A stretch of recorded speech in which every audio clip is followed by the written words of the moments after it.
기도하고 시작하겠습니다. 우리 주 예수 그리스도의 하나님, 영광의 아버지, 죽음의 권세를 이기시고 죽은 자 가운데서 부활하셔서 아버지 보좌 우편의 영광을 상속받으시고 천하 만민이 무릎 꿇고 복종하는 만왕의 왕으로서 만국을 통치하시는 영광의 나라를 우리에게 유업으로 주시고 그 나라와 영광을 봉사할 수 있도록 주의 나라와 백성 삼으셨으니 감사를 드립니다. 천하 만민을 불러 모으시는 하나님의 아들의 마지막 사역에 우리를 부르셨사오니 주님 오시도록까지 주의 영광을 더욱 힘있게 봉사해서 오는 주님의 나라에서 주님 좌우편의 영광을 유업으로 상속받는 복된 백성들이 다 될 수 있도록 주의 귀의 은혜를 새롭게 주시옵소서. 예수님의 이름으로 감사하며 기도하옵나이다. 아멘. 오늘은 존재론 철학에서 벗어나기 10번째 시간, 교회에 거룩한 식사 성찬 2번째 시간입니다.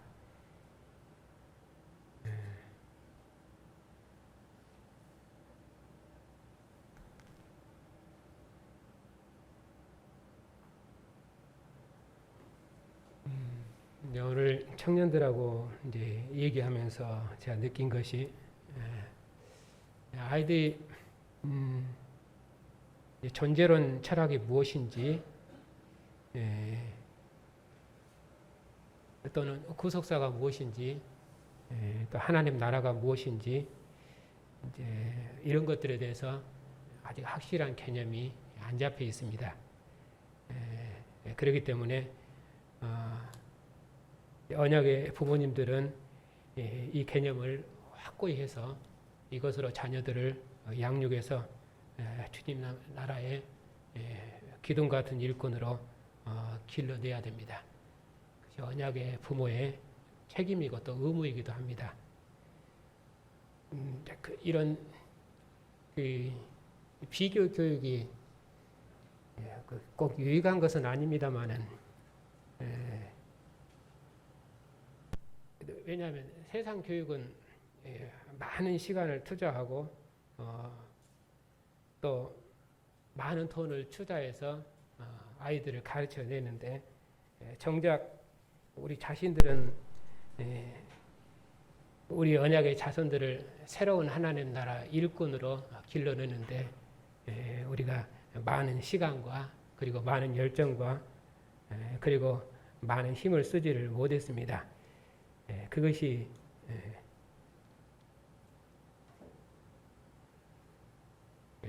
우리가 하나님 앞에서 실은 회개해야 될 일이고 또 지금에서라도 우리가 그 일을 충성스럽게 감당해서 우리의 자녀들이 하나님 앞에서 하나님의 영광을 아주 찬란하게 드러내는 그런 백성으로 성장할 수 있도록 우리들이 언약의 부모로서의 그 책임을 반드시 완수해내야 됩니다.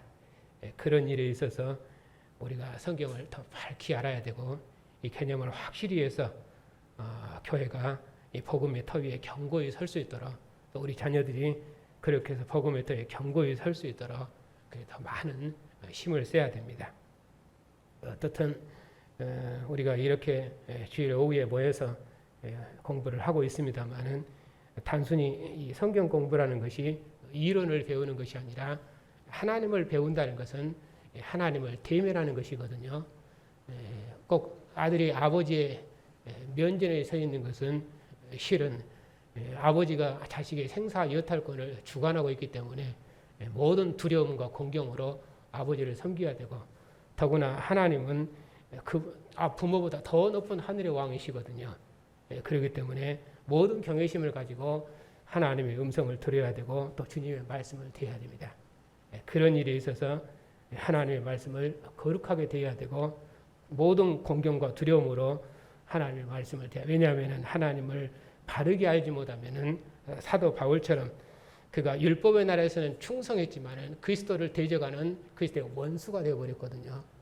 그렇기 때문에 하나님을 바르게 알지 못하면 우리가 어떻게 하나님의 원수로 하나님을 대적하게 되는가. 그런 일에 있어서 하나님을 바르게 아는 것이 그만큼 중요하다. 그것이 우리의 삶의 실존을 결정하는 것이고 우리 인생을 결정하는 것이거든요. 그런 일에 있어서 하나님을 배우는 일에 전심을 다하고 모든 힘을 다해서 이것이 우리의 생의 목표이고 우리가 사는 의미거든요. 그렇기 때문에 이 일에 여러분들 더 마음을 쓰셨으면 좋겠습니다. 자, 오늘 성찬입니다. 두 번째 시간인데요. 빨강색, 파랑색 이런 것들은 중요한 개념이어서 이렇게 되어 있습니다만은 실은 내용 전체가 다 중요한 것인데 더욱이 빨강색을 해놓고 또 밑줄까지 쳐놨기 때문에 이런 개념들은 확실히 외워두셔야 됩니다. 자, 성찬은 거룩한 식사로서 하나님과 함께 먹고 마시는 언약 식사입니다.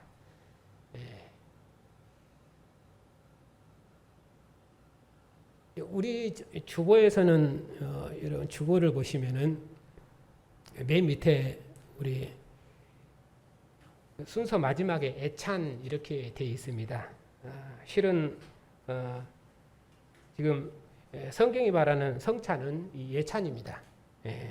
이 예찬을 언약 식사 예찬이기 때문에 이것을 이 예배 안으로 편입을 한 것이에요. 그런데 이제 우리나라 그 예찬 개념이 식사 개념이 그 유대인들의 식사 개념하고는 이렇게 차이들이 많이 있어서 이런저런 분주함들이 많습니다.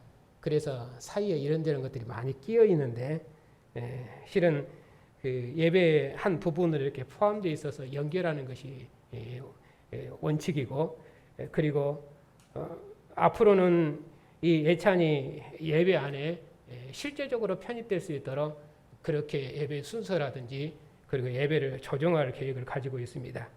그래서 지금은 이것이 좀 많이 떨어져 있어서 실제적으로 언약 식사가 성찬이 예배로 잘 들어와 있지 않고 약간 떨어져 있는 개념이 강해서 언약 식사의 의미가 잘 드러나지 않는데 그런 것들은 차츰 더 설명을 하면서 바꿀 생각을 가지고 있습니다.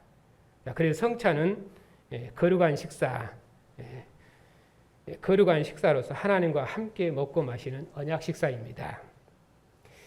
교회의 성찬은 그리스도의 살과 피로 구원받은 교회가 하나님 앞에서 먹고 마시는 새 언약 식사입니다.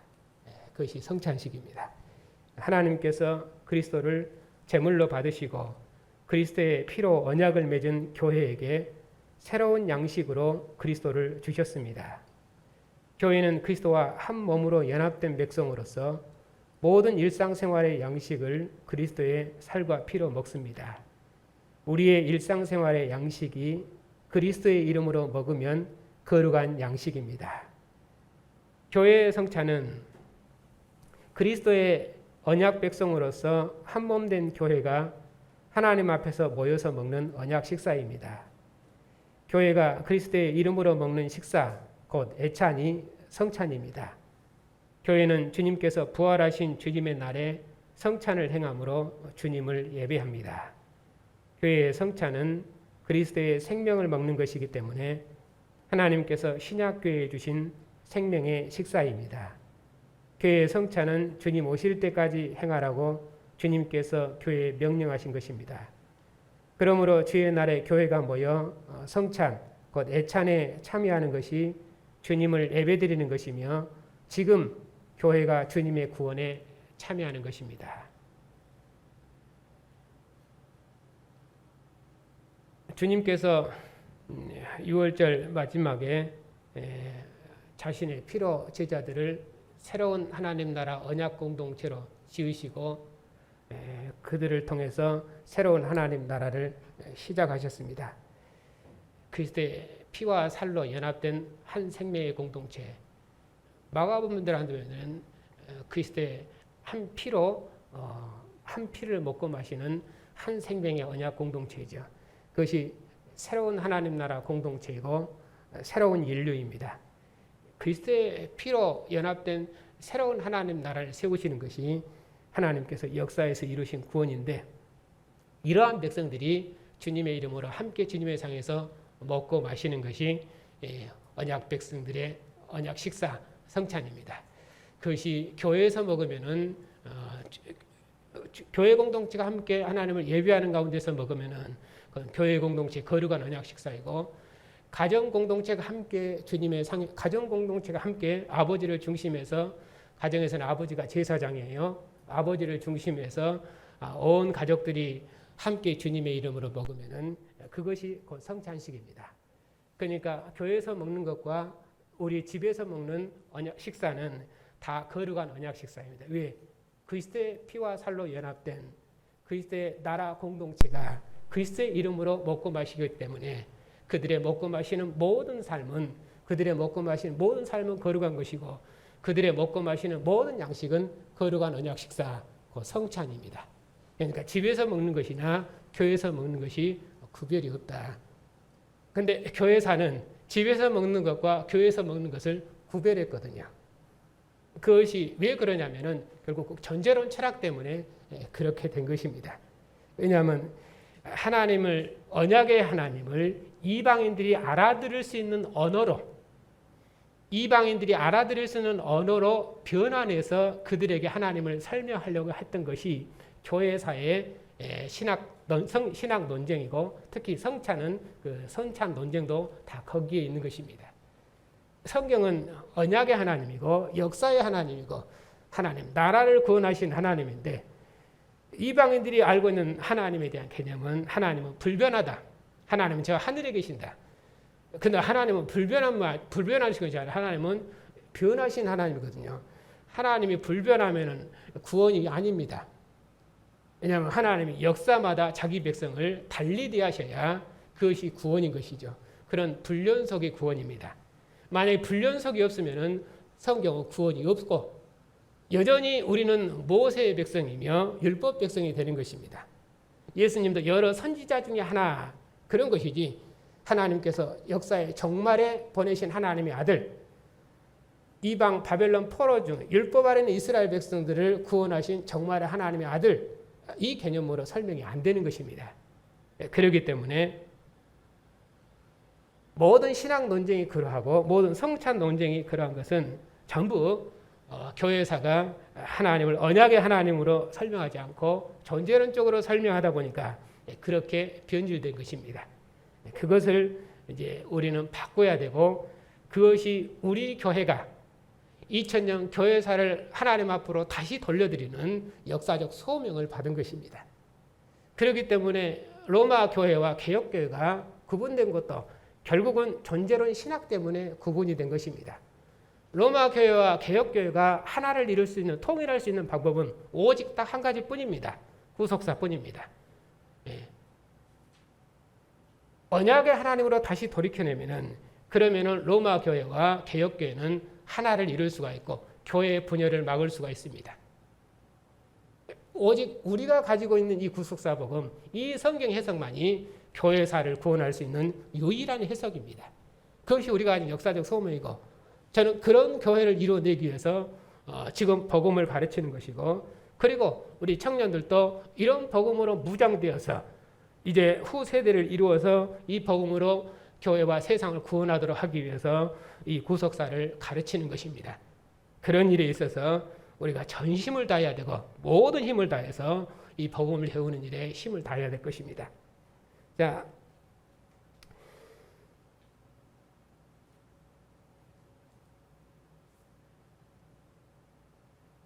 두 번째 문단입니다. 하나님께서는 성소를 지으시고 이스라엘 백성을 부르셔서 하나님을 섬기도록 하셨습니다. 레위기는 하나님의 성소에서 하나님을 어떻게 섬길 것인가에 대한 규례입니다. 하나님께서는 성소의 제단에서 제사장을 통해 이스라엘 백성의 제물을 받으신 후 제사장에게 주셔서 먹도록 하셨습니다. 제사장은 백성을 대신하여 하나님께 음식 드리는 자입니다. 또한 하나님께 드려지는 음식을 먹는 자입니다. 즉 레위기 제사 규례에서 알 수 있는 것은 하나님의 성소에서 백성을 대신하여 제사장이 하나님께 음식을 드리고 그 음식 성물을 제사장이 실제로 먹는 양식입니다. 안식일에는 12개의 떡을 하나님 앞에 진설하여 드린 후에 제사장에게 주어서, 제사장 아론과 그의 자손에게 주어서 먹게 하십니다. 안식일에 제사장이 하나님께 드린 진설병을 먹는 것이 이스라엘 자손을 위한 영원한 언약이라고 말씀하십니다. 하나님의 성소에서 먹는 것은 언약의 당사자가 먹는 언약의 식사이며 단순한 의식이 아니라 실제 먹고 살아가는 양식이며 하나님을 섬기는 방법이며 하나님과 친밀한 교제를 누리는 것입니다. 이스라엘 백성들이 하나님과 언약을 맺고 그리고 그 백성의 대표를 하나님의 상으로 불러서 하나님의 상에서 먹게 하셨습니다. 그것이 언약을 맺었다는 확증입니다. 그러니까 언약이 맺어졌기 때문에 그 증거로 하나님께서 그 대표를 그의 상으로 불러서 그와 함께 먹고 마시는 것입니다. 그러니 먹고 마심이 없으면 그것은 언약이 맺어진 것이 아닙니다. 먹고 마셨다는 것은 그것이 언약이 확증된 것이고 친교가 확정되는 것이죠. 그래서 하나님의 성소에서 먹는 것은 단순히 먹는 것은 언약의 당사자가 먹는 언약의 식사이며 단순한 의식이 아니라 실제 먹고 살아가는 양식이며 그것이 하나님을 섬기는 것이다. 그러니까 하나님의 상에서 제사장이 이스라엘 백성을 대표해서 먹고 마시는 것, 그것이 이스라엘이 하나님의 상에서 먹고 마시는 생명을 하나님의 상에서 먹고 마시는 생명으로 산다는 언약적 실제이다. 만일에 제사장을 하나님의 성소로 부르시지 않으면 이스라엘 백성들은 하나님 앞에 나아갈 수 없습니다. 그것이 이스라엘의 저주입니다. 그러니까 하나님의 상에서 먹고 마실 수 있다는 것, 그것이 이스라엘 백성의 생명의 실존이다.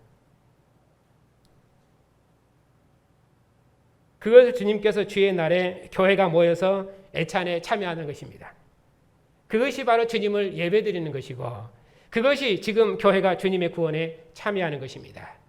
그러니까 언약 식사에 참여하는 것이 곧 하나님을 예배하는 것이고 언약 식사에 참여하는 것이 주님과 한 피와 한 살로 연합되었다는 생명의 친교고 그리고 주님과 함께 주님의 나라 백성으로 산다는 구원입니다.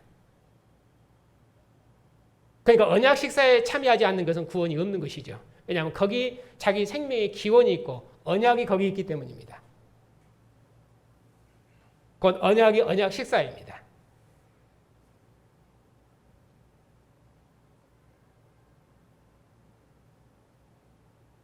언약 백성에 대한 표징은 구약에서는 할례이죠.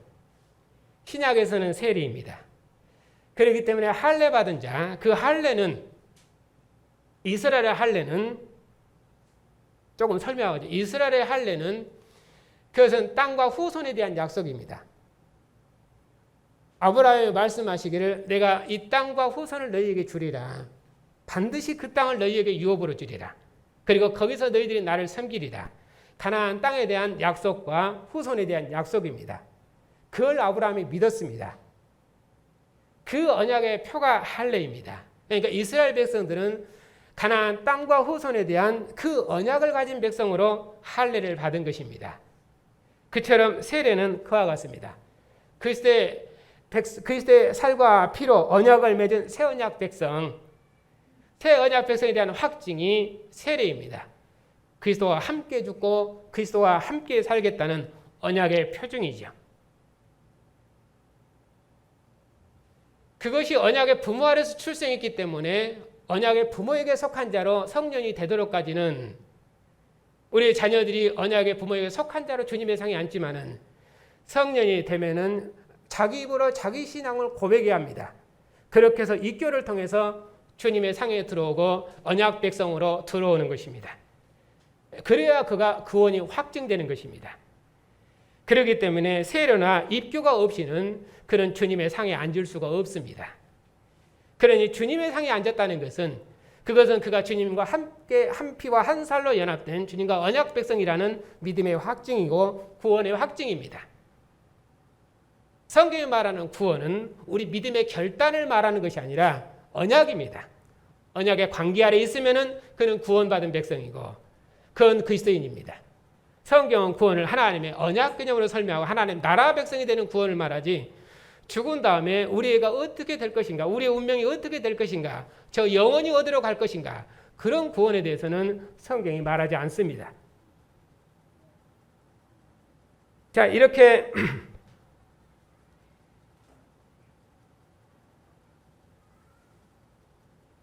이스라엘 백성의 대제사장이 하나님의 성소에서 먹고 마시는 그 생명의 친교, 그것이 하나님을 섬기는 것이고 하나님과 함께 사는 것이며 하나님의 백성으로 산다는 그들의 생명의 실존입니다.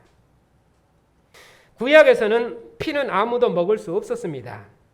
육체의 생명은 피에 있기 때문에 피와 생명은 하나입니다. 구약에서 피를 먹는 것은 허락되지 않았습니다.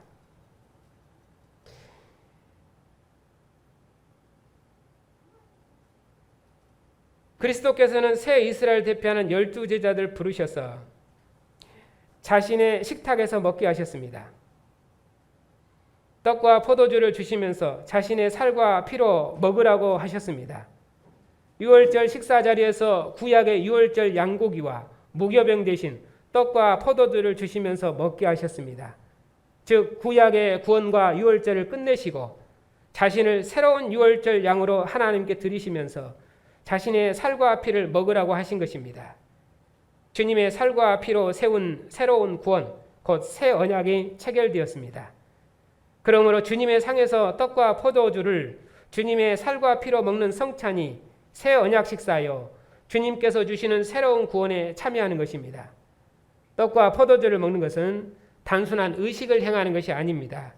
새 언약 식사를 하는 것입니다. 떡과 포도주를 주님의 살과 피로 먹는 것은 새 언약 백성으로 먹는 것입니다. 주님과 함께 죽고 주님과 함께 살겠다는 믿음 안에서 먹는 것입니다. 구약에서는 어느 누구에게도 주어지지 않았던 새로운 유월절 대물 대신 주님의 살과 피를 먹게 하셨습니다. 주님의 생명이 우리에게 주어진 것입니다. 주님을 먹는 우리가 주님과 하나입니다. 주님과 한 영, 한 몸으로 살아가는 것입니다. 부활하신 주님의 생명이 우리에게 있습니다. 그러므로 주님께서 부활하신 주의 날, 주일에 교회가 함께 모여 식사하는 성찬, 곧 애찬에 참여하는 것이 우리를 구원하신 주님을 예배하는 것이며 교회가 누리는 생명의 교제이며 교회를 위한 영원한 언약입니다.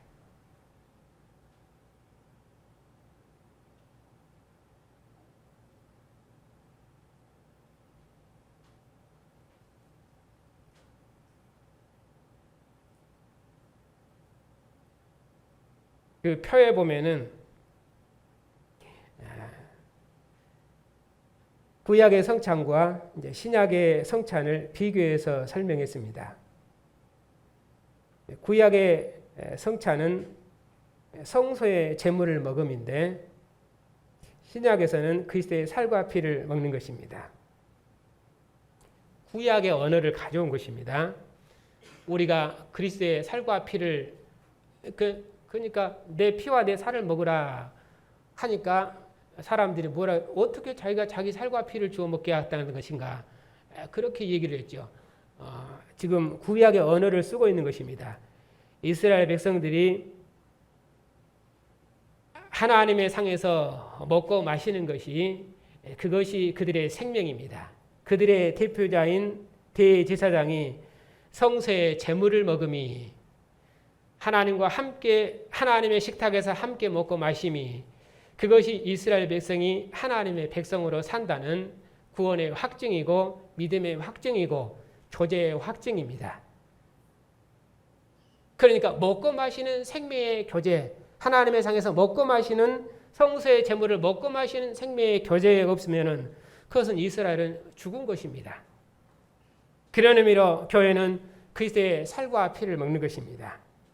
안식일에 성소의 제물을 하나님께 드리고 먹고 또 부활하신 그리스도께서 부활하신 주일에 교회가 성찬을 행함으로 우리가 그리스도와 함께 죽고 그리스도와 함께 살았다는, 그리스도와 한 몸, 한 생명, 한 피와 한 살로 연합되었다는 생명의 교제, 생명의 언약이 거기서 확증되는 것입니다.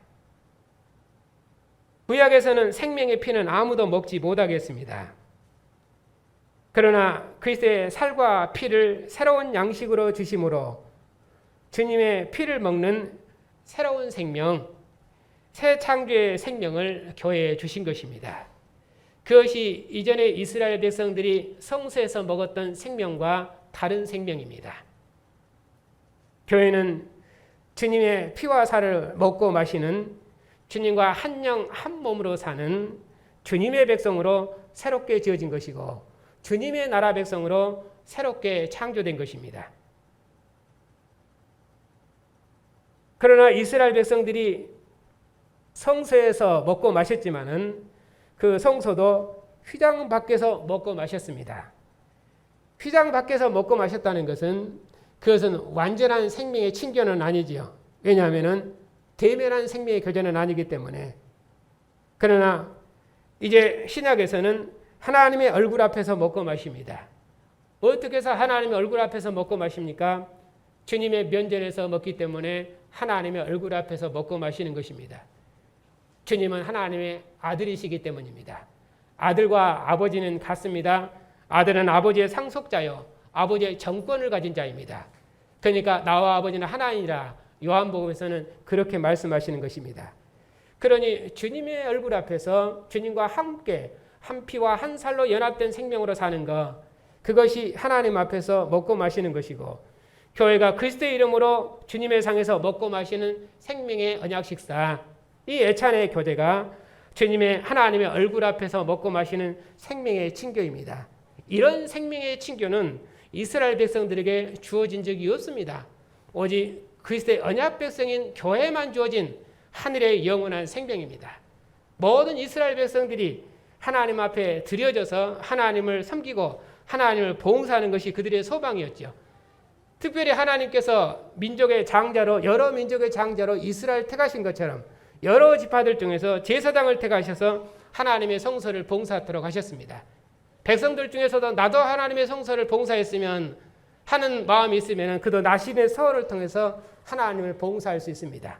하나님을 봉사한다는 것처럼, 하나님을 섬긴다는 것처럼 영광스럽고 복된 일이 어디가 있습니까?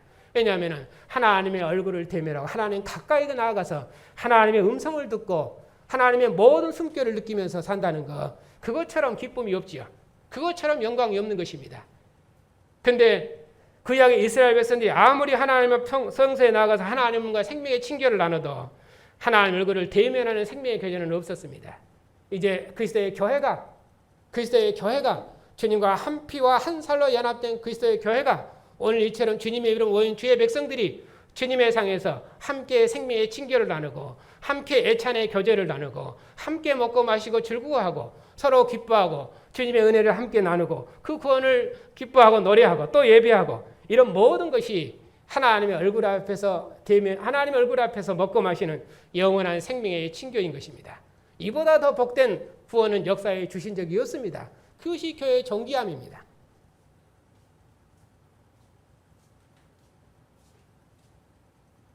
이전에는 대표자를 통해서 먹고 마셨습니다. 왜냐하면 대제사장이 하나님의 성소에 나아가면은 그러면은 하나님의 그 대제사장을 통해서 이스라엘 백성들은 그들의 대표자를 통해서 하나님 앞에 나아갔던 것입니다. 그러나 우리의 영원한 대제사장, 그분은 누구십니까? 하나님의 아들이십니다. 그가 아무리 대제사장이 거룩해도 하나님 앞에 나아갈 때는 자기 몸을 정결케 하고 거룩하게 나아가야 됩니다. 그것도 1년에 한 번 대속죄일에 성소회장 열릴 때 들어갈 수 있을 뿐입니다. 그것도 온 백성이 금식하고 두려움 가운데 만약에 범죄했으면 그는 지성소 안에서 죽을 것입니다.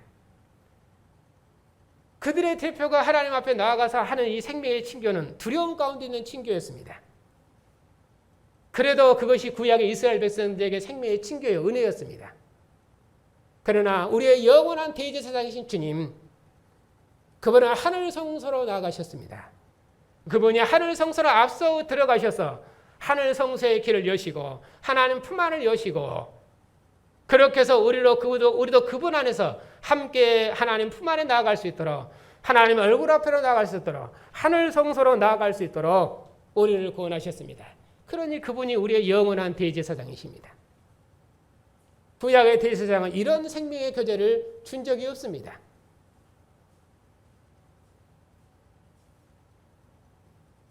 그런 의미로 교회는 그리스도와 한 영, 한 몸으로 살아가는 것입니다. 자, 구약에서는 직분자, 곧 대제사장이나 또는 제사장, 일반 백성, 그런 직분에 따라서 먹고 마심의 차이가 있었습니다. 왜냐하면 하나님께서는 이전 구약의 역사는 항상 대표자를 통해서 역사를 경영하셨기 때문입니다.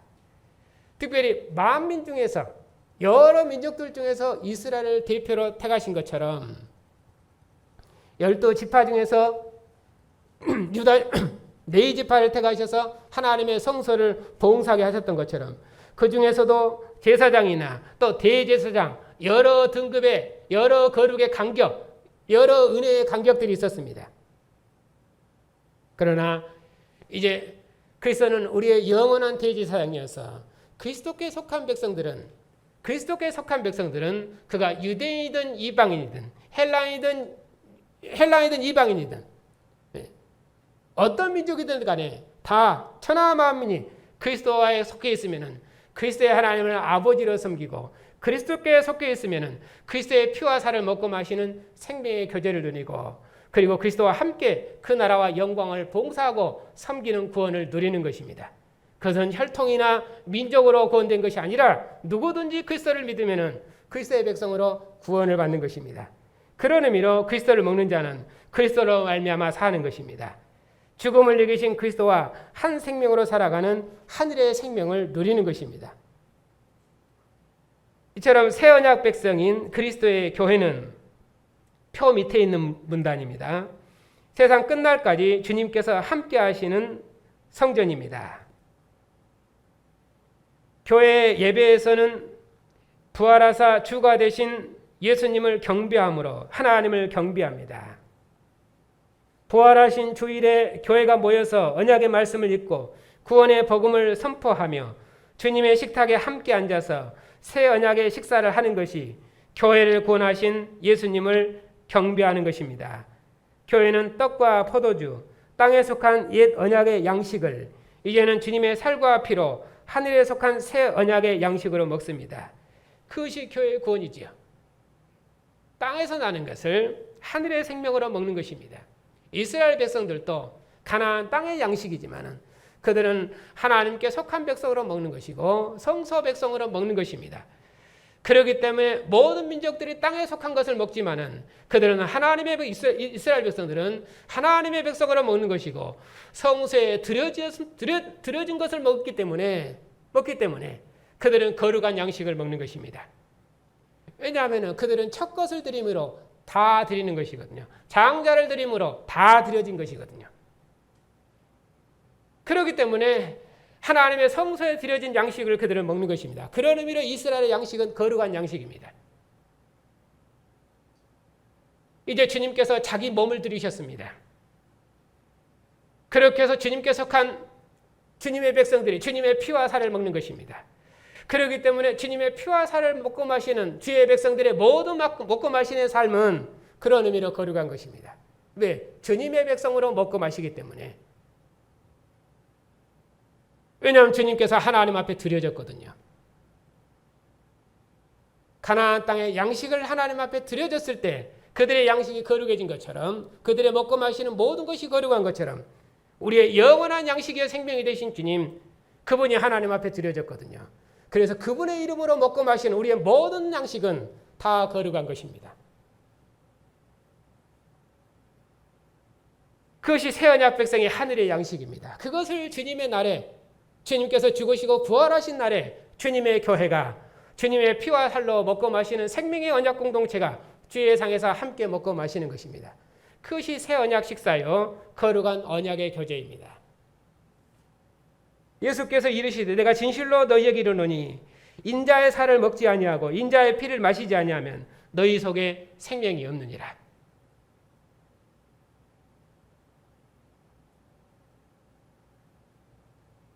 이스라엘 백성이 성소에 드려진 양식을 먹고 마시는 것처럼 교회는 주님의 피와 살을 먹고 마심으로 주님과 함께 삽니다. 그것이 교회의 생명입니다. 그것이 어디서 확증되는 것입니까? 언약 식사, 애찬에서 성찬에서 확증되는 것입니다. 지금 목표하는 바는 것입니다. 언약 식사, 그것이 성찬이 언약 식사인데 이 애찬이라는 것이 교회사에 들어와서 지금 묘하게 된 것입니다. 그러니까 성찬과 애찬이 교회사를 구별해 버렸는데 그것은 바른 해석이 아닙니다. 왜냐하면 성찬이 곧 언약 식사이기 때문에 성찬이 곧 애찬입니다. 만일에 성찬과 애찬의 거룩의 구별이 있으면 그것은 구원이 없습니다. 그런데 교회사는 성찬과 애찬이 거룩의 간격이 있습니다. 그런 의미로 교회사는 구원이 없습니다. 그래서 주님의 상에서 먹는 것과 집에서 먹는 것도 거룩의 간격이 있습니다. 그래서 주님의 상에서 먹는 것은 교회에서 먹는 것은 거룩하고 집에서 먹는 것은 거룩하지 않습니다. 그래서 이번에 코로나 상황에서도 성찬적인 교제를 한다는 교회들이 떡과 포도주를 각 가정에 배달한 것입니다. 왜냐하면 그건 거룩한 것이거든요. 교회에서 나눠준 것은 거룩한데 집에서 먹는 건 거룩한 것이 아니에요. 제가 가만히 생각을 해봤습니다. 그러면은 그 사람들은 그것이 거룩한 양식이라고 해서 교회에서 떡과 포도주를 각 집으로 배달을 했는데 왜? 그걸 먹어야 주님의 피와 살을 먹는 것이거든요. 그건 거룩한 것이고 집에서 그리스도 이름으로 먹고 마시는 생명의 교제는 생명의 양식은 덜 거룩한 것이거든요. 그래서 거룩의 구별을 지었던 것이에요. 그러면 그 사람들이 떡과 포도주를 집으로 배송한 것이나 우리가 애찬의 교제를 하지 못하고 빵하고 음료수를 나눠주고 집에 가서 먹으라고 하는 것이나 과연 어떤 차이가 있는가 생각을 해봤습니다.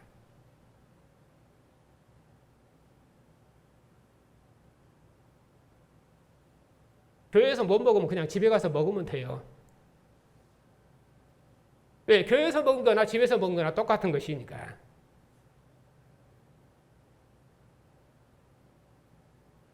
그러니까 의식을 확실히 해야 됩니다. 어떤 식으로든 거룩의 간격이 있으면, 먹고 마심의 거룩의 간격이 있으면 그것은 곧 부정한 것입니다. 그건 완전한 것이 아니거든요. 왜냐하면 한 몸 한 생명은 전혀 가림이 없고 그건 하나여야 되거든요. 모든 간격이 없어져야 됩니다. 그런데 그 어떤 간격 단 1이라도 그 간격이 있으면 그것은 부정한 것이거든요. 자, 마지막 문단입니다. 교회는 그리스도의 살과 피를 먹음으로 살아갑니다. 교회는 오직 그리스도의 생명으로만 살아갑니다. 그리스도와 함께 죽고 그리스도와 함께 살았다는 믿음으로 먹고 마시는 것만이 교회가 그리스도의 생명으로 사는 것입니다. 그러므로 주님께서 피 흘리심으로 세우신 새 언약 백성된 교회는 새 언약의 식사에 참여합니다.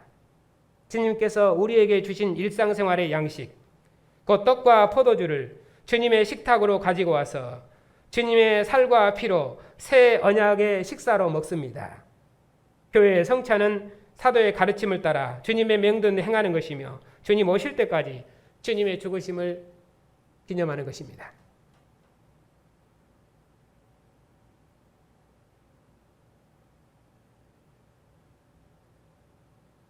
기념한다는 것은 단순한 기념이 아닙니다. 그 기념이고 실제입니다.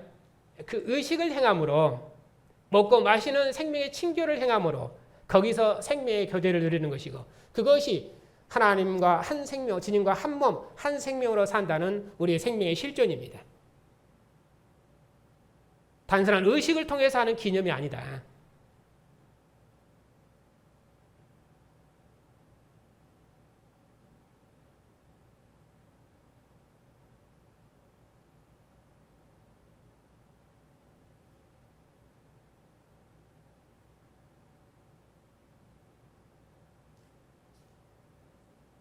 성찬이 언약 식사입니다. 애찬이 언약 식사입니다. 그것이 성찬입니다. 그런 의미로는 애찬이라는 언어를 굳이 쓸 필요가 없습니다. 왜냐하면 성찬이 바로 언약 식사이기 때문에 우리가 먹는 애찬이 지금 성찬인 것이거든요.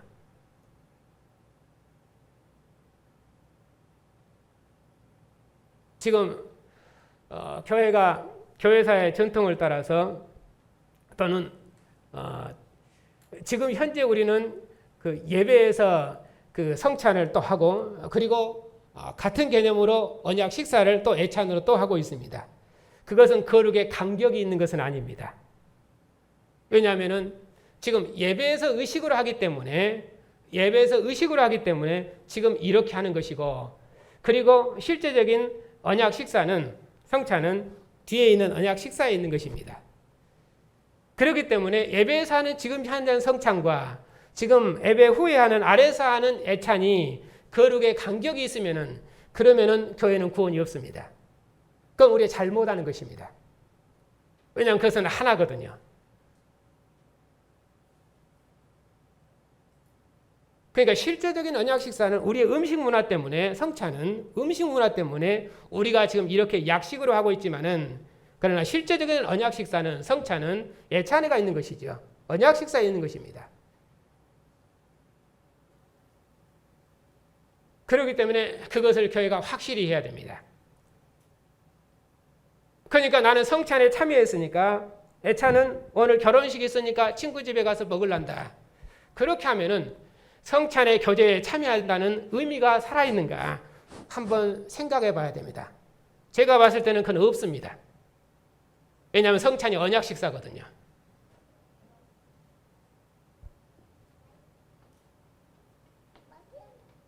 그래서 제가 계획하는 바는 그래서 이 성찬이 언약 식사라는 의미가 예배 공동체에서 확연히 드러나도록 하기 위해서는 이것을 붙여야 됩니다.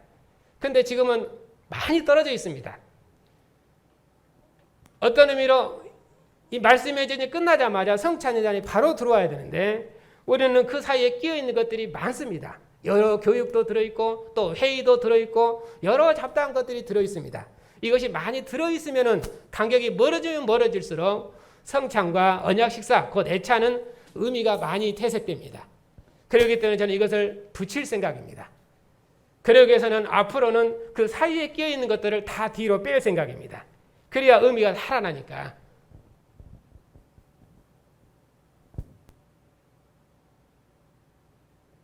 그래도 중요한 것은 성찬이 언약 식사다 하는 이 개념을 교회가 확고히 가져줘야 됩니다. 주님의 피와 살로 연합된 한 생명의 공동체가 주님의 상에서 함께 먹고 마시는 생명의 친교 단순한 의식이 아니라 종교적 의식이 아니라 실제적인 생명의 친교 한 상에서 먹고 마시고 얼굴을 대면하고 기뻐하는 생명의 친교 먹는 것이 생명이거든요. 한 상에서 먹는 것이 생명이거든요. 그것이 하나됨의 연합이고 한 피로 연합된 백성들의 생명의 친교이거든요.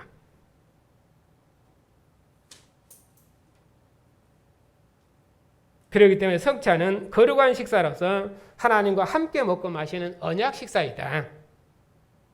이 개념을 확고히 해서 주님의 공동체가 주님과 함께 한 피와 한 살로 연합된 언약의 공동체로서 어떻게 주님의 교회를 섬기고 봉사될 것인지 그것을 다시 한번 확고히 해서 주님 오시도록까지 그리스도의 언약 백성으로서 한 몸 된 교회가 하나님 앞에서 먹는 이 언약 식사를 어떻게 거룩하게 지켜낼 것인지 그리고 실제적인 생명의 교제를 누리게 할 것인지 그런 일에 있어서 많이 생각을 해봐야 됩니다.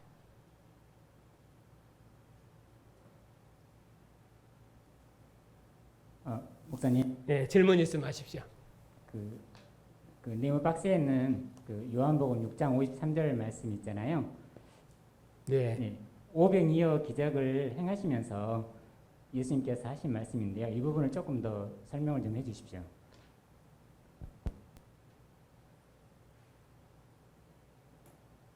본문을 찾아보시겠습니다.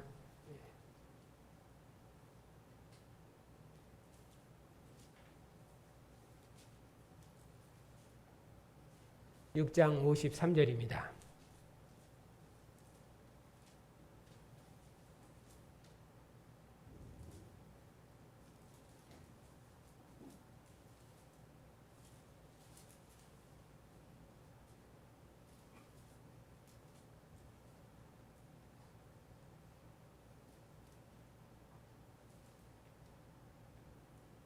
이 문단은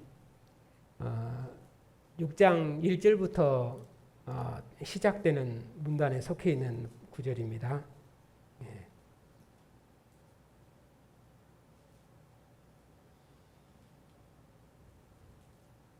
예수님께서 6장에 보면은 따르는 무리들을 먹이신 내용이 있습니다. 그리고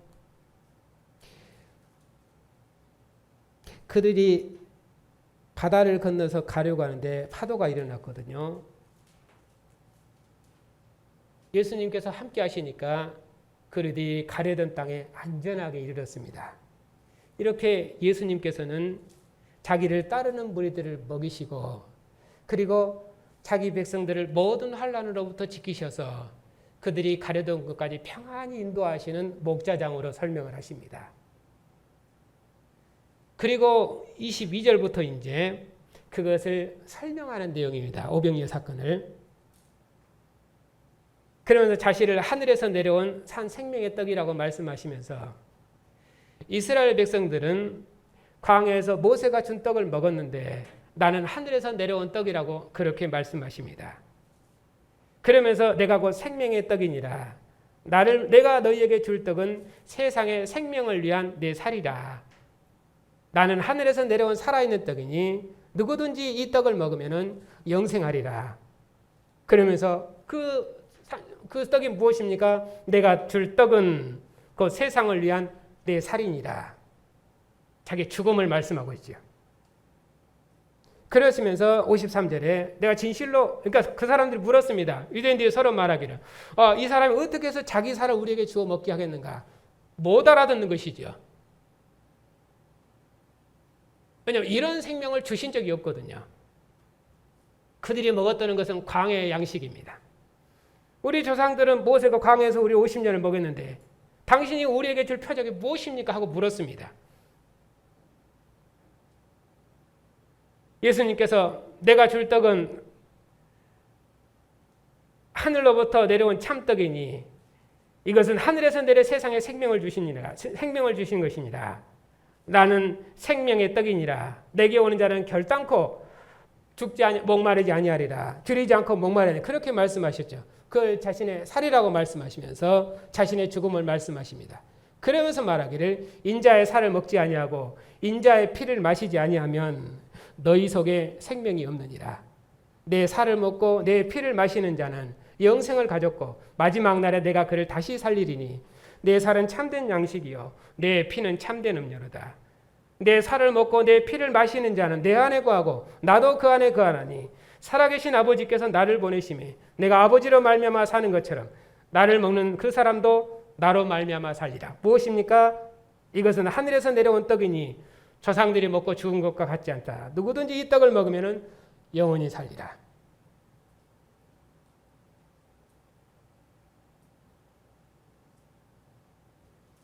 이스라엘 백성들이 광야에서 살았던 것은 하나님께서 광야 만나 40년을 그들을 먹이셨습니다. 그것이 광야를 걷는 이스라엘 백성들에게 생명의 떡이었습니다. 그것이 없으면 그들이 살 수가 없습니다. 이제 주님께서 자신의 죽으심과 부활을 통해서 우리에게 새로운 생명을 주실 것입니다. 그것이 무엇입니까? 주님의 백성으로 사는 것입니다. 곧 주님의 피와 살을 먹고 마시는 주님께 속한 주님의 백성으로 사는 것입니다. 그렇기 때문에 누구든지 인자의 살을 먹지 아니하고 인자의 피를 마시지 않으면 너희 속에 생명이 없다 말씀하신 것처럼 우리는 주님의 피와 살의 교제로 사는 것입니다. 그것이 주님께서 죽으시고 부활하신 날에 주님의 교회가 주님의 상에서 함께 먹고 마시는 언약 식사, 생명의 친교입니다. 그래서 6월절에 주님께서 마지막 6월절에 내 피와 내 살을 먹으라 그렇게 말씀하시면서 내 피로 말하면 너희가 영원한 생명을 내 살과 피로 말미암아 너희가 영원한 생명을 얻으리라 그렇게 말씀하셨죠. 그래서 이제 제자들을 주님의 피와 살을 먹고 마시는 새로운 생명, 새로운 인류 그리고 새로운 공동체 새로운 제자 공동체, 새로운 하나님 나라 공동체로 새롭게 지으신 것입니다. 그 백성들이 주님께서 죽으시고 부활하신 주의 날에 주님의 상에 모여서 함께 이 언약 식사를 통해서 그들이 주님과 한 피와 한 살로 연합되었으며 그들이 주님과 한 피와 한 살로 연합된 한 생명의 공동체일 뿐 아니라 주님의 나라의 백성임을 거기서 확증하는 것이죠. 그러니 생명의 언약 식사 없이는 우리의 삶의 정체성을 드러낼 수가 없고 그리고 우리의 삶의 의미를 드러낼 수가 없는 것입니다. 왜? 거기 생명이 있으니까. 종교의식이 아닙니다. 종교의식이 아니라 그 상에 참여하는 것이 생명이다. 그 상에서 함께 먹고 마시는 것이 생명이다. 그 생명의 상을 떠나서는 자기 생명의 정체성, 믿음의 정체성을 드러내는 방법은 없다. 왜? 언약이 거기 있으니까.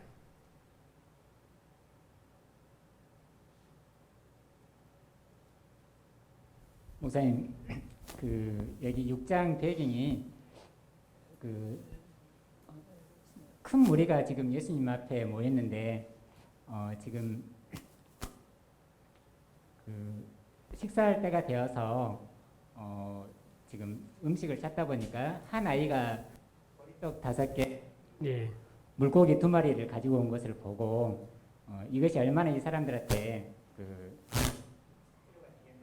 예.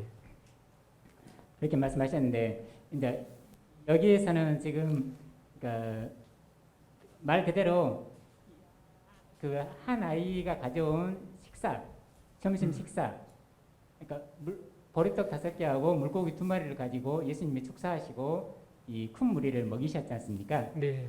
근데 여기에는 그러니까 저희가 이제 떡은 예수님의 몸을 상징하고 포도주는 예수님의 피를 상징한다. 이 생각을 많이 가지고 있거든요. 네. 근데 요한복음 6장에서는 전혀 뭐 어떤 포도주를 주었든 음료수를 주었다든지 그런 건 전혀 없는데 네. 단순히 그들에게 보리떡과 물고기를 주시면서 이것이 참된 양식이고 참된 음료다. 네. 이것을 먹지 않으면 너에게 생명이 없다. 네. 이렇게 지금 말씀하고 계시거든요. 예. 그 부분을 조금 더 부가적으로 설명을 해주시면 좋을 것 같습니다. 여기서는 예수님께서 보리떡 5개와 물고기 2마리 5,000명을 먹이시니까 무리들의 반응이 무엇입니까? 그 표적을 보고 참 선지자라 그렇게 말하지요. 이는 참 선지자가 왔도다. 그래서 그 무리들이 그렇게 물었던 것입니다. 그 정도 5,000명 먹은 것 같고 뭐 그래요? 왜냐하면 모세는 40년을 우리를 먹였는데 당신이 우리의 구원자를 메시아라는 그 확실한 표적을 우리에게 달라. 그렇게 이제 묻는 것이거든요. 이 사람들이. 네. 그것이 29절이죠. 예수께서 대답하여 이르시되 하나님께서 나를 보내신 이를 믿는 것이 하나님의 일이니라. 자,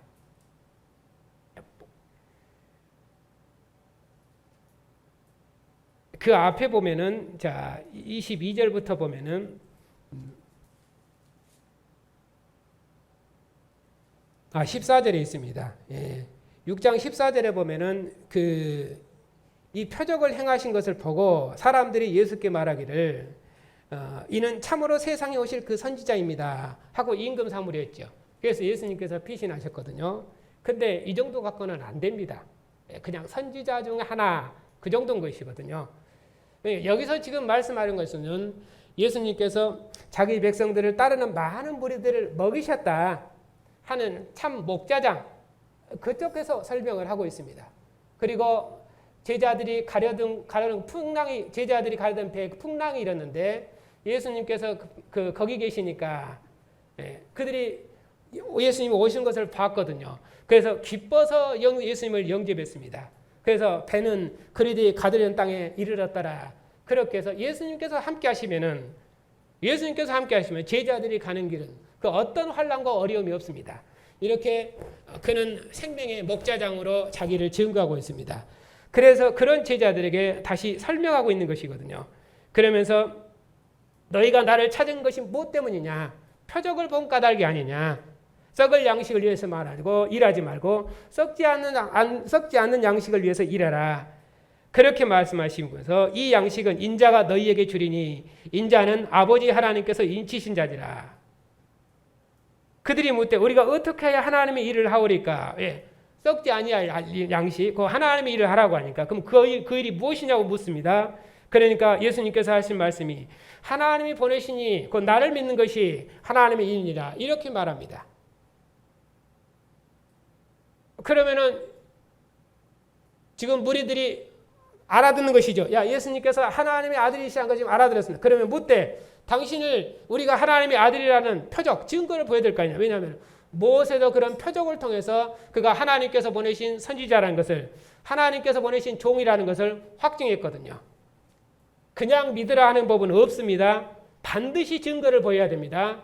하나님을 보내셨다는 그 증거를 너도 보이라 그 말이죠.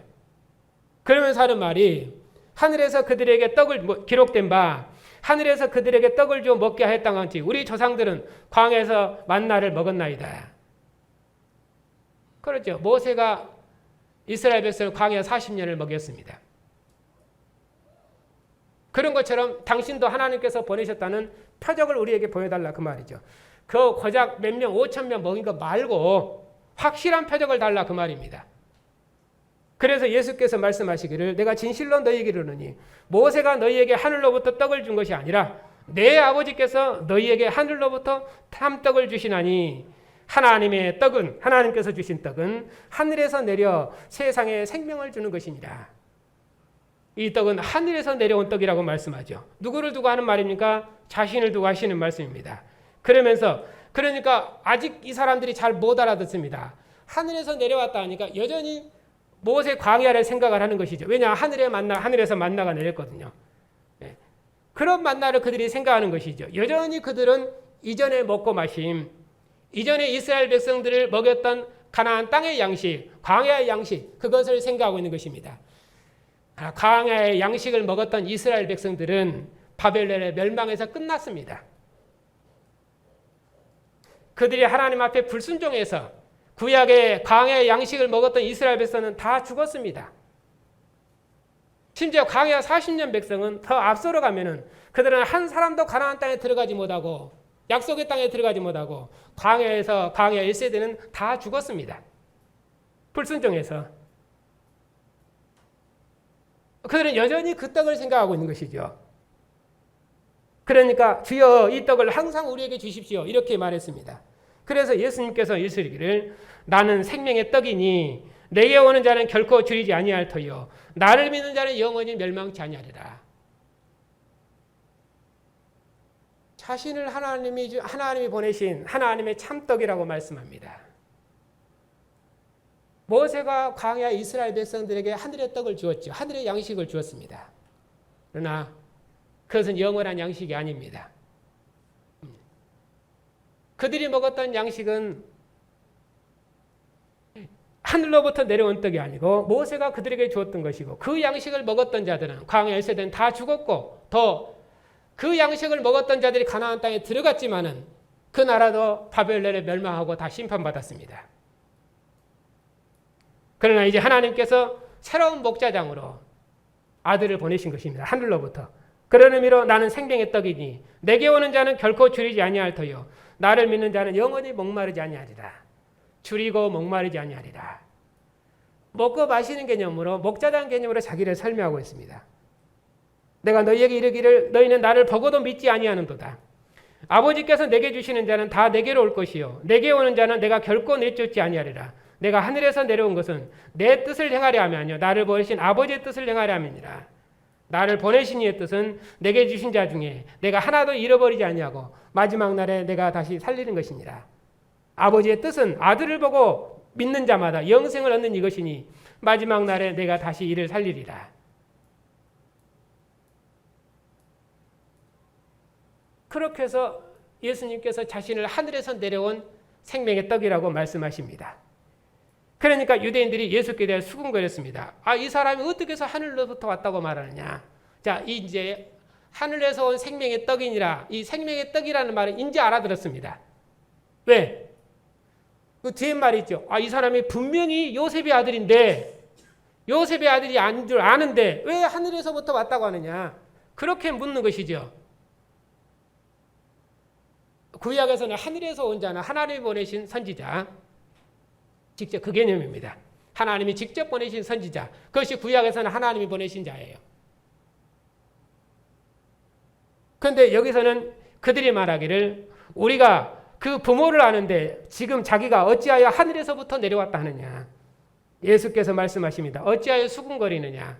나를 보내신 아버지께 나를 이끌지 않으면은 내게로 이끌지 않으면 아무도 내게 올 수 없느냐. 오는 그를 내가 마지막 날에 다시 살리리라. 선지자의 글에 그들이 다 하나님의 가르치심을 받으리라 기록되었은즉 아버지께 듣고 배운 사람마다 내게로 오느니라. 이는 아버지를 본 자가 있다는 것이 아니라 오직 아버지 하나님께서 하나님에게 온 자만 하나님에게서 온 자만 아버지를 보았느니라. 자기를 두고 하는 말이죠. 진실로 너희에게 이르노니 믿는 자는 영생을 가졌나니. 누구를 믿습니까? 자신을 하나님의 아들로 믿는 자는 영생을 가졌나니 곧 내가 생명의 떡이니라. 너희 조상들은 광에서 만나를 먹어서도 죽었거니와 이는 하늘에서 내려온 떡이니 사람으로 하여금 먹고 죽지 아니하게 하는 것이니라. 이스라엘 백성들은 광야의 양식을 먹었지만 다 죽었습니다. 물론 생물학적으로 죽었다는 말도 됩니다. 그러나 그들은 약속의 땅에 들어가지 못했고 그리고 그 나라는 바벨론에 멸망했습니다. 그런 의미로 그들은 다 죽었습니다. 그러나 나는 하늘에서 내려온 살아있는 떡이니 이 떡을 먹으면 영생하리라.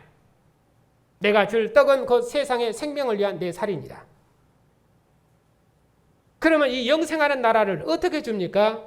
자신의 죽으심을 통해서 세우리라 말씀하십니다. 이것을 건강복음에서는 인자의 권한과 예루살렘 올라가서 인자가 많은 권한을 받고 예루살렘 올라가서 대제사장과 서기관들에게 권한을 받아 죽을 것을 말씀하십니다. 그런데 여기서는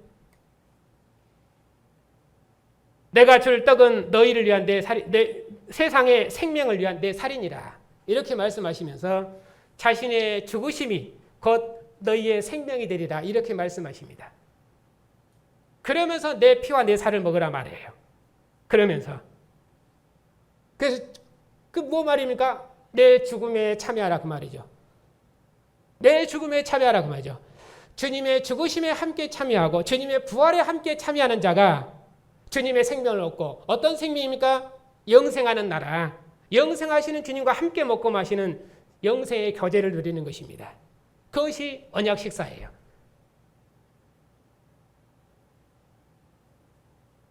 그러면서 내 살을 먹고 내 피를 마시는 자는 영생을 가졌다. 이렇게 해서 자기 살과 자기 피를 먹는 것이 영원한 생명이라는 말씀하십니다. 자신이 죽음으로 세우신 이 영생의 나라, 이 영생의 나라에 들어오는 것이 영원한 생명이다. 그것을 먹고 마시는 개념으로 설명한 것입니다. 그럼 어떻게 들어옵니까?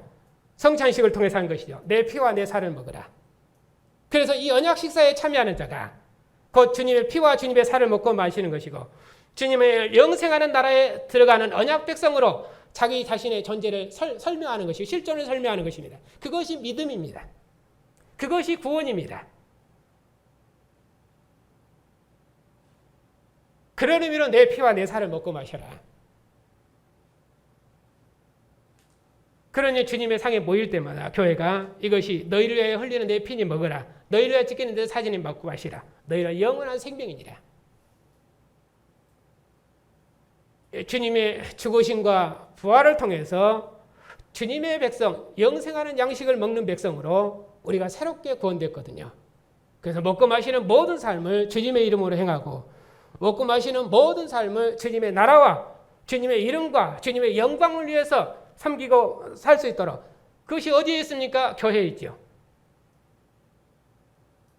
주님께서 이 땅에 교회를 사도들을 통해서 교회를 세우시고 이 교회를 통해서 천하 만민을 주님의 상으로 불러 모아서 주님의 상에서 한 피와 한 살로 연합된 새로운 생명의 공동체, 새로운 언약 공동체, 새로운 가족 공동체, 새로운 나라 공동체, 새로운 생명의 공동체, 그런 공동체를 지으시려고 교회를 세우셨습니다.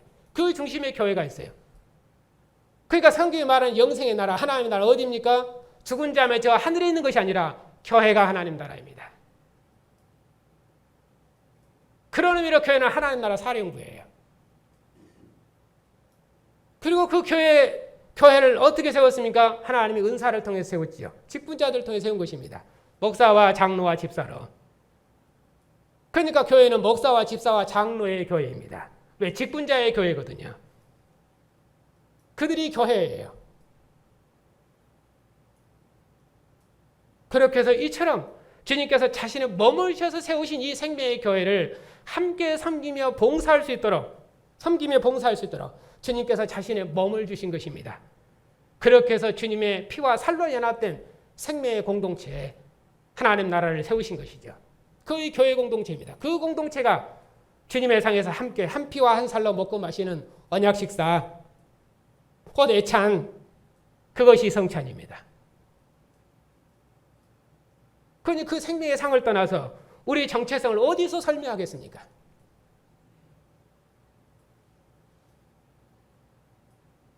왜? 주님의 생명이 그 상에 있는데, 그 생명의 상이 죽음을 이기신 생명의 상이고, 마가복음에 하면 모든 어둠의 권세를 이기신 생명의 상이고, 요한복음에 하면 그것이 죽은 자도 살리고 그리고 산 자는 영원히 죽지 아니라 하는 영생하는 생명의 양식이 있는 상이거든요. 그 생명의 상에 어떤 가려움이 있습니까? 그 생명의 상에 어떤 대적이 있습니까? 그런 의미로 우리 교회에서 나간 성도가 한 말이 있죠. 그 생명의 상에서 무엇이 가려운 것이 있냐? 어떤 가려움을 두면 안 된다 하는 것은 일리가 있는 말입니다. 옳은 말이에요. 주님께서 자신의 몸을 주셔서 자신의 생명을 주셔서 한 피와 한 살로 연합된 생명의 공동체를 주님의 상으로 불러서 내 피와 내 살을 먹으라. 나와 함께 먹고 마시자. 너는 내 생명은 내 영광이라. 내 기쁨이라. 내 모든 것이라. 나와 함께 먹고 마시자 하는 이 생명의 상에서 두려울 것이 무엇이 있습니까?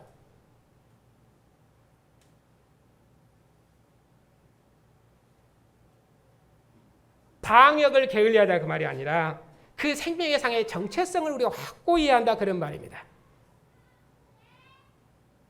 물론 감염돼서 죽을 수도 있습니다. 그러나 그 믿음은 주님의 상에서 주님과 함께 먹고 마신다는 생명의 친교, 그 생명의 친교는 그 무엇도 가릴 수 없는 것입니다. 무엇도 가릴 수 없는 것이죠. 그건 죽음도 가릴 수 없는 생명의 친교거든요. 왜? 한 피와 한 살로 연합됐으니까.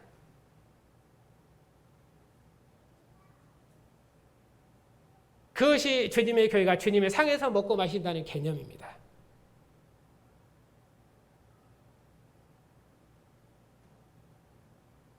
교회가 그 생명의 상의 의미를 바르게 알면은, 그러면은 교회의 믿음은 새롭게 되는 것이고, 그 어떤 생명의 친교, 그 세상의 그 어떤 것도, 어떤 어둠의 그림자도 그 생명의 친교를 가릴 수가 없는 것입니다. 왜? 완전한 하나이니까. 완전한 하나이니까. 그것이 우리가 추구해야 될 거 아닙니까?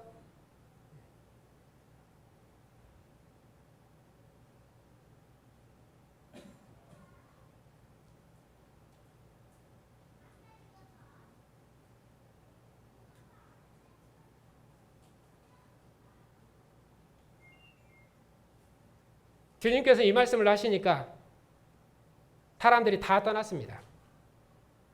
아, 어렵도다. 누가 이 말씀을 들을 수 있는가?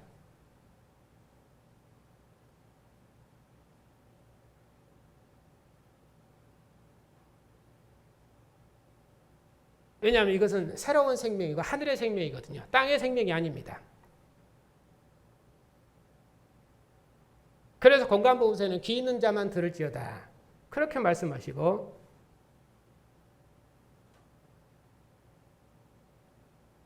왜냐하면 이전의 생명을 추구하는 자들은 이 말씀이 어렵지요.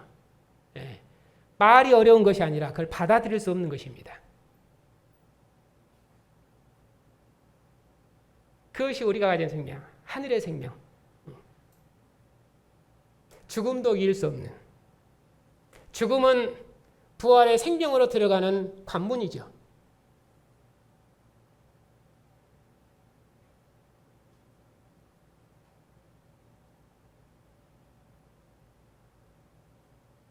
그것이 세상 모든 어둠과 권세를 이길 수 있는 능력입니다. 그걸 확실히 심어주자 그 말입니다.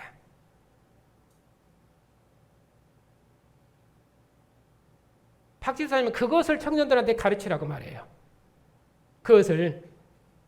그래서 청년들이 그 어떤 것도, 그 어떤 대적도 흔들지 못하고 미혹하지 못하도록 그리스도의 장성한 군병으로, 신실한 군병으로, 죽음을 두려워하지 않는, 세상 그 어떤 것도 두려워하지 않는 담대한 믿음으로 설 수 있도록 언약 백성으로 길러내야 된다. 그것이 맡은 자들의 책무예요.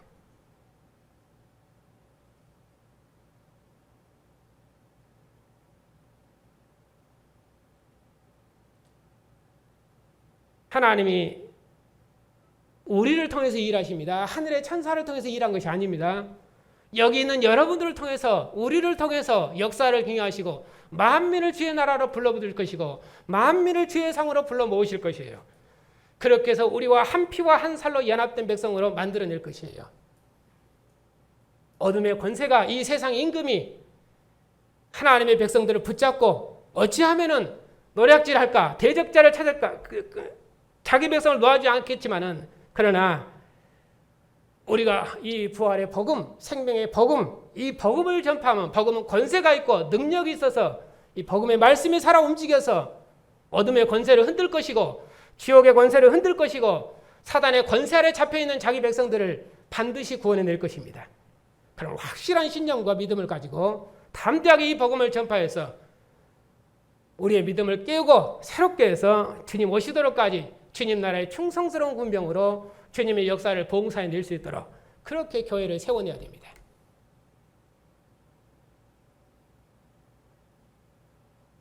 저는 우리 모든 성도님들이 그렇게 됐으면 좋겠습니다.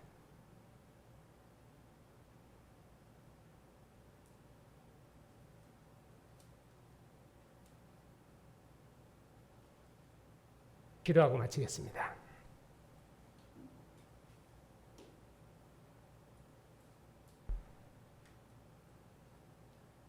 죽음의 권세를 이기시고 죽은 자 가운데서 부활하셔서 천하 만민이 믿을 만한 확실한 증거로 우리의 영원한 생명의 주가 되신 주님, 주님 머무르셔서 우리를 하나님 품 안으로 인도하시고 주님 자신의 살을 주셔서 우리를 주님의 피와 살로 먹고 마시는 한 생명의 공동체, 한 몸의 공동체로 지으시고 오직 주님으로 말미암아 살고 주님으로 말미암아 죽고 사는 영원한 생명의 징계를 우리에게 주셨으니 감사를 드립니다. 주님 오셔서 주님의 나라가 만국 중에 세워지도록까지 주님의 백성은 이 진리를 날마다 새롭게 하셔서 이 진리가 주의 백성들을 영원한 생명길로 인도하고 주님 오시도록까지 주의 영광을 더욱 힘있게 봉사하고 주님의 교회를 섬기는 신실한 믿음의 증인들로 새롭게 될 수 있도록 주님께서 주의 백성들에게 은혜를 베풀어 주시옵소서. 한 주간도 주님의 백성들을 주님의 눈동자로 주님께서 눈동자 같은 그 사랑으로 돌보시고 보살피시고 항상 주의 진리의 빛 가운데서 모든 어둠을 분별하고 주님 오시도록까지 주의 영광을 더욱 힘있게 봉사할 수 있도록 주의 교회의 은혜를 새롭게 해주시옵소서. 예수님의 이름으로 감사하며 기도하옵나이다. 아멘.